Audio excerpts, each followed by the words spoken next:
తెలంగాణ రాష్ట్రం రాకముందు కాంగ్రెస్ పార్టీ అప్పులు లేకుండా మిగులు బడ్జెట్ తోటి తెలంగాణ పార్టీకి పరిపాలన బాధ్యతలు అప్పగించడం జరిగింది. కానీ టీఆర్ఎస్ ఓడిపోయిన తర్వాత అదే కాంగ్రెస్ పార్టీ గెలిస్తే అప్పులు కుప్పలాగా చూపించింది ఈ రాష్ట్రాన్ని.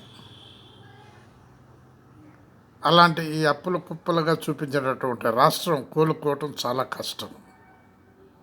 అప్పులు చేయటానికి వీల్లేదని చెప్పి సీఎం రేవంత్ రెడ్డి గారు చెప్పడం జరిగింది. కరెక్టే. అప్పు చేస్తే కోడిగుడ్డు 10 రూపాయలు అవుతుంది, కొబ్బరికాయ 50-60 రూపాయలు అవుతుంది. ఇప్పటికే పెరిగిపోయినాయి. సామాన్య ప్రజలు వాడేటటువంటి రేట్లు సామాన్య ప్రజలకు అందుబాటులో లేవు. రేట్లు పెరిగిపోయినాయి ఇప్పటికే. ఈ విధంగా చేసినటువంటి టీఆర్ఎస్ పార్టీ ఏ విధంగా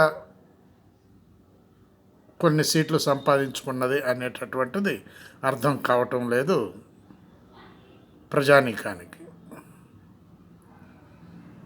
ఈ విధంగా ఇన్ని సీట్లు రావటం కూడా కష్టమే, కానీ ఏ విధంగా వచ్చింది ఆ ప్రజలకు తెలియటం లేదా ఈ బాధలన్నీ అని అంటున్నారు